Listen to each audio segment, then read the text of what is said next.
بسم الله الرحمن الرحيم. فصل. كلمة على للإلزام وأصله لإفادة معنى التفوق والتعلي، ولهذا لو قال لفلان علي 1000 يحمل على الدين. وليش بديزنا دو حروف جرون دویم حرف دے على دا على بیان کی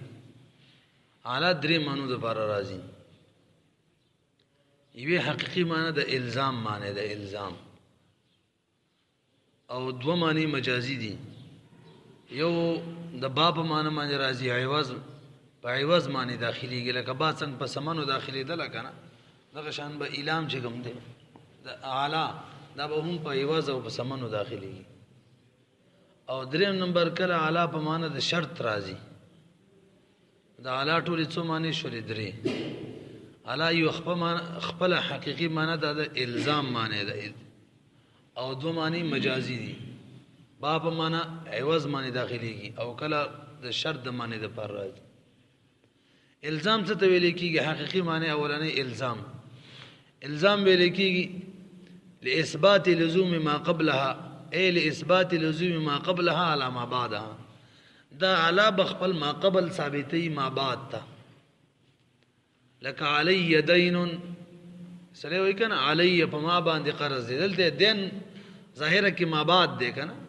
او دین مبتدا مؤخر د اصل کې دین علی، دین مقدم دی کنه، نو د علانه مقدم دین دی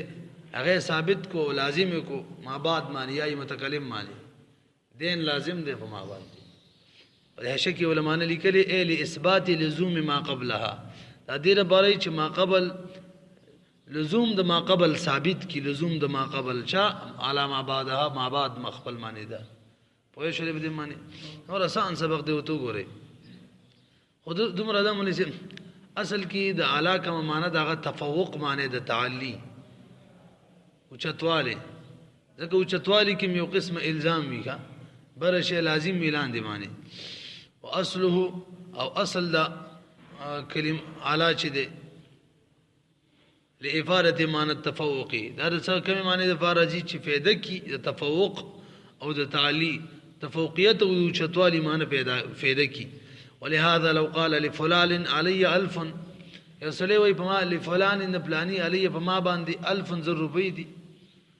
1000 علی اصل کې د څه دی ښا فلان 1000 علی، نو 1000 ما قبل چې وغه لازمه دغه لزوم ثابتې ما بعد یا متکلم معنی.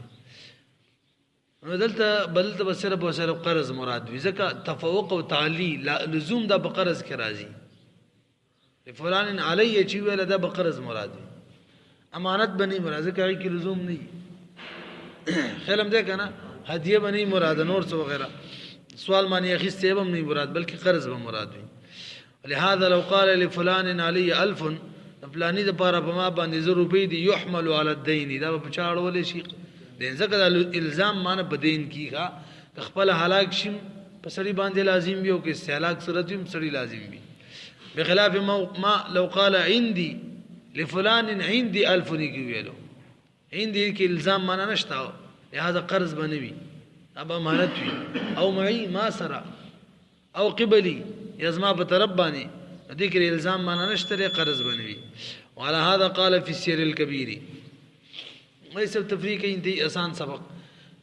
امام محمد صاحب سیر کبیر کې لیکلي کله چې د یو قلعه والا قلعه یو مشر وي، مسلمانانو دغونه غیر چا پر تاوشوي محصور کړي، نو مشر د بره نوازو کی امینونی على 10 من اهل الحسن، ما ته امن راکي على 10 علا لفظ استعمال کو، او لس کسانو تم د دې حسن والاونه نزل د مسلې حکم دار چې مسلمانانو امن ورکو، دغه سړیم په امن کې شو، هغه سره سره لس کسان په امن کې شو، او غیر متعین لس کسان دي غیر معین، او تعین به دغه کس ته مامون ته قلا چې کوم مشر دقه ته تعین وي، ولی علی لفظ استعمال شوه، او لا تقاضا د فوقیت او تعلی کوي، او فوقیت او تعلی هیڅ صورت نشته د دین چې غل اختیار ورکو، هغه په نور معنی اوچت کو،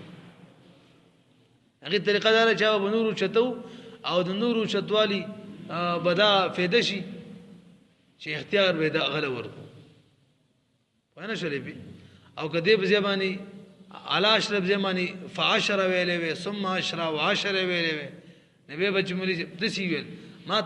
امنونی ما تامن راکی وعشرة ولا نور تماما ورکی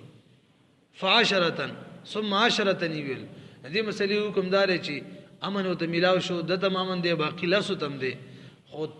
متغیر معین دی او تعین چې کوم دی هغه امین کوي چې امن ور کړی کله تعالی نشته کړه نو دا غسلیت څه فوقیت پکې نشته لري مسله پوه شولې که لفظ د اعلی استعمال شو نبی به د غسلیت تعین وی مامون ته چاته چمن ور کړی شوی دی او که اعلی لفظ نو استعمال شوی به امین څوک چمن ور کوي هغه ته لس کسانو تعین وی اختیار وی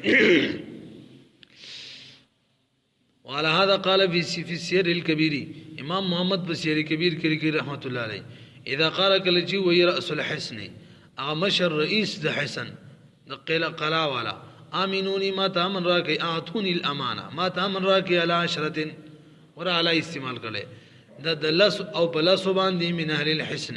چې دا بر حسن والا کسانی ففعلنا من وتامن ورکو فالعشره سواه یو خدای چې د لس کسان بدن سیوا لس کسان وي او خيار التعین له دویم بدای چې تعین اختیار به له هم دی مستأمن ته چې امن طلب کړي دی هغه ته وي یعنی قلا ولا چې کوم مشر دی ولو قال او که داسي ویلیو امنوني ما تامن راکې دی مستأمن ویل څوک چې امن غواړي وعشره ویل او فعشره او ثم عشره ففعلنا من وتامن ورکو فكذلك دلته هم د حساب کتابي دته هم اختیار وي لس نور ته هم اختیار وي دته هم امن وي ولس نور ته هم امن وي امن هو خيار التعيين للامنين دی وکه مستأمن تني امن ته بخيار التعيين وي وقد يكون على بمعنى الباء ملي څه به خبره پوه شولې دا على اول معنا وخه دویمه معنا على کله په معنا د با سره راځي چا معنا معنی مونږ ویلو کنه د با په معنا او با په عوض داخليږي چا معنی داخليږي عوض په سمانو دا هم په عوض معنی داخليږي په سمانو باندې دای مجازي معنی ده او مجازي معنی د بار خطا سبدره مناسبت حقيقي معنی سره پکار دی یو او یو قرینه پکار دی چې دلته مجازي معنی مراد ده دواړه ذکر کوخه دوه شي نه پکاري مجازي معنی ده بار یو مناسبت د معنی حقيقي سره د دې عوض معنی د عوض معنی د الزام د معنی سره څه مناسبت ده پوه نه شولې پی دویم دلته قرینه سره چې د عوض معنا ده همرې سره مناسبت ادا ده چې سمن چی کنه سمن دا ملصق وي چا سره د مبيه سره او مبيه ملصق به وي او ملصق لازم وي د ملصق به سره مبيه سره پیسې لازمي کې نه الزام معنا پکې رااله نو مناسبت پیدا شو کنه علام الزام د پر رسیدا مناسبت شو دغه خبره دلته بقرینه څین اول مثال وی ولا بب کی وی دلته قرینه دلته ورته وګورئ وقد يكون وكل كلبي على بمعنى الباء على بمعنى الباء باندې بي مجازا حتى لو قال يسلوي بيتك هذا ما پتا خرج خدا غلام مثال على الف بظروفي على رغل ده على بمعنى ده بالف يكون على بمعنى الباء تبالا بمعنى الباوي قرینه بسره مولسی وي قرینه بداده جلد با على پیوز داخله شوی ده کنه على په الف داخل شوی الف د مبيعي وزوي کني دا قرینه په دې خبره ده چې بمعنى ده بعد ذکر ایواز معنی خو بعد اخری کی قرینه معنی پوه شو لقيام دلاله المعاوضه د وجدینه چې قائم دی دلالت د معاوضی په دې خبره چې با په معنی دی وقد يكون على بمعنى الشرط مریسه بسوي کله کله على په معنی د شرط وی ای درې معنی د ما شروع کی ویلو او د دې سره دایم مجازي معنی ده اگر کده سره لفظ د مجازن نه د ذکر کړي با ولا څه ذکر کړي دا مجازي معنی ده او د سره مناسبت د حقيقي معنی سره دار د دې یعنی د شرط ولا معنی چې شرط چی کنه د سره مشروط لازم وي سره بار شرط مشروط ور سره څه وي لازم وي کني الزام معنی فکر اعلی علام د الزام نه بار ده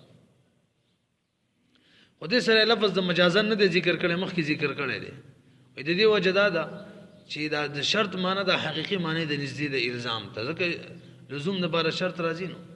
دې وجه نه مجازن لفظونه ویلوخه وقد يكون كل كلبي على بمعنى الشرط قال الله تعالى يبايعك تاسر بیات کی پیغمبره الان په دې خبره باندې لا یشرک بالله چې دی به شرک نه کوي د زنانه د الله سره ښه شرک بد الله سره نه کوي شین څه دشي ورته وګورئ الا ان په دې شرط معنی الا په معنی شرط ولهذا قال ابو حنیفه مولوی صاحب اوس دې زمانی هدایي او مسله تفریقی ښه هغه دا چې یوې ښځې خپل خاوند ته ویل طلقني ثلاثا على 1000 ما ته طلاق راکړه 3 طلاقه على 1000 على د شرط په معنی باندې دی باب معنی باندې دی هغه مخکې ته لاړې ښه على په معنی ده بعد ښه ایواز باندې داخله ده ته ما ته طلاق راکړه بلکې دا بلم صحیح کیږي ښه شرط معنی دا اصل کې ده مراد د شرط والا معنی ده ښه على په معنی شرط لیکل کېږي توجه ته ما ته طلاق راکړه على 1000 په دې شرط چې 100 روپۍ وي یعنی 100 روپۍ بل درکم او ته ما ته ثلاثا 3 طلاق راکړي اوس خاون یو طلاق ورکور دا یو طلاق امام سے وہی طلاق بواقع شي 100 روپۍ په خزا لازم نه ده ولی شرط موجود نشو پوه نه شولې خزي ویلي 100 روپۍ و ما مانی او شرط بداوي چې څو طلاق براکې 3 طلاق دل شرط موجود نشو شرط نه موجود مشروطم نه موجود 1000 مشروط خدلتا 100 روپۍ بدر کوم په دې شرط 3 طلاق راکې او دولت څو ورکړه یو لہذا شرط موجود نشو چې نشو 1 روپۍ نه لازميږي صاحبین وای چې نل بعد اعلی دی وز د بار ده چر بار ده ایواز د بار ده زه چې مال طلاق را کدري په ایواز د 100 روپو نو که یو ورکو د 100 روپۍ په دې تقسیم کو 333 روپۍ په لازم راشي وای نه شولې به هدايه نکاح کې د کتاب طلاق ولهذا قال ابو حنیفه امام سے وای اذا قالت کرچی والخزل زوجها خاون تطلقني ثلاثا